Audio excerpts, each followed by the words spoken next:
राज्यसभा सांसद डॉक्टर दिनेश शर्मा इस वक्त हमारे साथ मौजूद हैं, बात करने के लिए बात करेंगे। सर, जिस तरह से प्रयागराज में अगर लोकसभा सांसद चंद्रशेखर की मैं बात करूं, पीड़ित परिवार से मिलने जा रहे थे, उनको रोका गया, हाउस अरेस्ट कर लिया गया और बवाल इतना ज़्यादा हो गया कि आगजनी, तोड़फोड़, पथराव जैसी चीज़ें हो गई। किस तरह से देख रहे हैं आप इस पूरी घटना को? किसी को कानून में अपने हाथ में लेने का अधिकार नहीं है, पहली बात। पीड़िता के साथ घटना निंदाजनक है, नहीं होनी चाहिए था। जिसने भी किया होगा, सरकार कठोरतम दंड उसको देने के लिए तत्पर है। किसी को वहाँ मिलने जाने के लिए 5,000 लोगों की नहीं, 5 लोगों की ज़रूरत पड़ती है। और किसी के वहाँ 5,000 लोगों को लेकर जाने का मतलब क्या है? जाहिर सी बात है, प्रायोजित एक ऐसी घटना हुई जिसकी आशंका पहले से दिखाई पड़ रही है। उत्तर प्रदेश के 2027 के चुनाव को देखते हुए कुछ लोग नैरेटिव तैयार कर रहे हैं। उन्होंने देखा कि संविधान बदलने की अफवाह उड़ाई। संविधान बदलने के बजाय बीजेपी ने मजबूती के साथ उसके पक्ष में खड़ी हुई पंच तीर्थों का निर्माण किया। उनका आरक्षण समाप्त करने, बीजेपी ने आरक्षण की और मजबूती करी।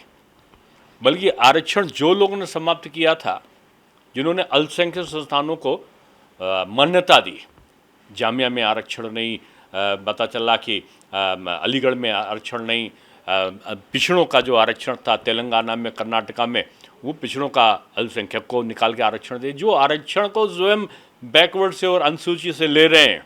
जम्मू कश्मीर में 370 में किसी के पास आरक्षण की व्यवस्था ही नहीं थी। वो लोग बीजेपी पे आरोप लगाने की कोशिश करते हैं। अभी देखें, कथावाचक का पकड़ लेके जबरदस्ती पिछड़ा और अगड़ा करने की कोशिश की, उसको किसी ने नहीं माना, उल्टा दांव पड़ गया। और वही चीज़ है कि अनुसूचित वर्ग से सरकार कर दो। मैं समझता हूँ चुनाव के पहले ये जो कलाबाजियां हैं राजनीति की, समाज के विघटन का कारण न बन जाए, इसको रोकना होगा। ये कर्तव्य विपक्ष का भी है, सत्ता के साथ साथ। और जो लोग समाज को तोड़ने की घटना करेंगे, निश्चित रूप से सरकार जो भी कानून में प्रदत्त अधिकार है उनका प्रयोग करेगी। सर, जिस तरह से कथावाचक की अभी आपने बात की, जिक्र किया, इटावा में जो कुछ भी हुआ कथावाचकों के साथ, इस पर अखिलेश यादव का ये बयान सामने आ रहा है कि उन्होंने धीरेन्द्र शास्त्री को भी अब कटघरे में ले लिया और कहा है कि अंडर द टेबल वो फीस लेते हैं। देखिए, जो अंदर का दर्द है, वो अंदर का दर्द सनातन के प्रति जो विरोध और प्रतिकार, गुस्सा है, वो विपक्ष का समय समय पर निकलकर बाहर आता है। पॉलिटिशियन के बारे में किसी ने क्यों नहीं कहा? वो कहाँ से ले लेते हैं? अगर कोई अपनी प्रतिभा के आधार पर कोई शुल्क अपनी मेहनत के आधार पर लेता है और कोई उसको देने जाता है और वो उसका टैक्स का भुगतान करता है, तो आप आरोप नहीं लगा सकते। सनातन की एकजुटता, कुंभ की सफलता, कुंभ में जाति बंधन तोड़कर लोगों का एकजुट होकर ईश्वर में आस्था और स्नान, ये अब लोगों को फोटी आंखों नहीं सुहा रहा है। वो किसी भी तरीके से कोई किसी पर आरोप लगाकर, अब उनका वो प्रयत्न नहीं चला। जब उन्होंने कथावाचक को ब्राह्मण वर्सेस यादव करने की कुछ लोगों ने कोशिश करी, तो जब उनको पता ही नहीं था कि मुरारी बापूजी भी जो कथावाचन का प्रारंभ करने वाले व्यक्ति हैं, वो भी अपर कास्ट नहीं है। ऋतम्बरा जी से लेकर उमा भारती जी तक का, बाबा रामदेव जी से लेकर बाबा जय गुरुदेव तक का, कितने लोग हैं जिनको ब्राह्मण भी श्रद्धा से उनका अर्चन करता है। लेकिन आप जबरदस्ती जो मान्यताएं सनातन की हैं उनको तोड़ने वालों का पुरस्कार दोगे। ये विघटनकारी जो सोच है, मैं समझता हूँ ये चुनावी वैतरणी पार करने के लिए जो इस प्रकार की घिनौनी सोच है, उससे बचना चाहिए विपक्ष को। और आप ब्राह्मण को आरोपित करके आप समाज को क्या संदेश देना चाहते हो? क्या चीज़ ले लिया है ब्राह्मण ने?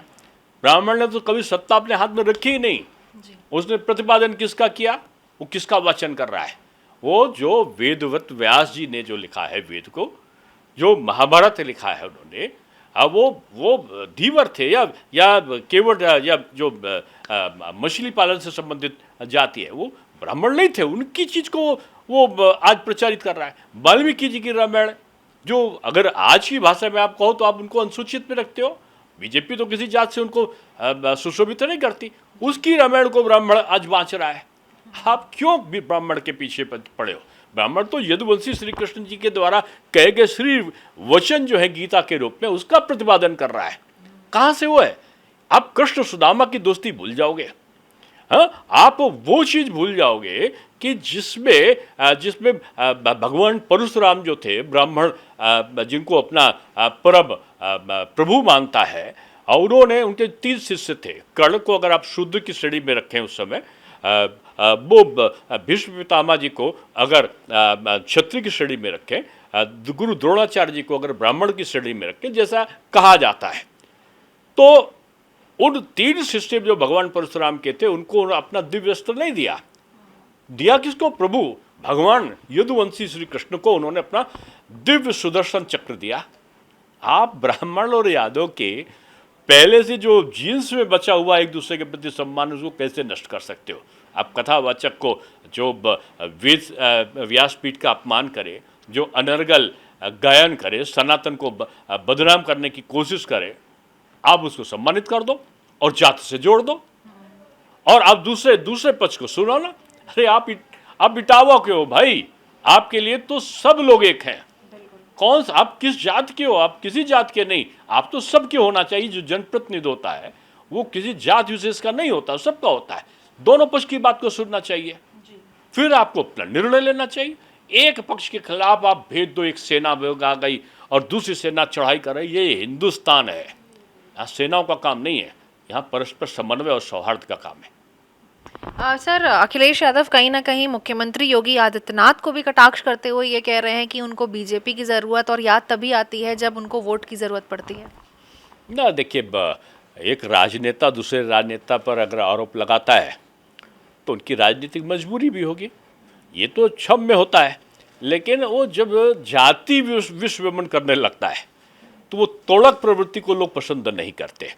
और आदरणीय योगी महंत योगी आदित्यनाथ जी ने अपने 7 वर्षों में 8 वर्षों में जो करके दिखाया है, उत्तर प्रदेश के इतिहास में जो विकास गाथा कभी भी लिखी जाएगी तो यह जो कार्यकाल है वो स्वर्णिम अक्षरों में लिखा जाएगा, जिसमें 2 की जगह 20 हवाई अड्डे, जिसमें रेल स्टेशन, रेलवे स्टेशन ऐसा जैसा हवाई अड्डा हो, जिसमें एक्सप्रेसवे के दर्जनों एक्सप्रेसवे की जड़ी लग गई हो, 4 लेन और बिजली 24 घंटे की जो प्रवृत्ति हो। बदला हुआ उत्तर प्रदेश के बारे में जब चर्चा होगी तो योगी जी का नाम जरूर आएगा। सर, बता रहे हैं कि अभी तक गोरखपुर में मेट्रो नहीं बना पाए, चला पाए। गोरखपुर को कहिए जाके देखें, वो मच्छरों वाला एक जो कह के उसका उपहास ये लोग उड़ाते थे कि ये गोरखपुर नहीं, मच्छरों वाला गोरखपुर है।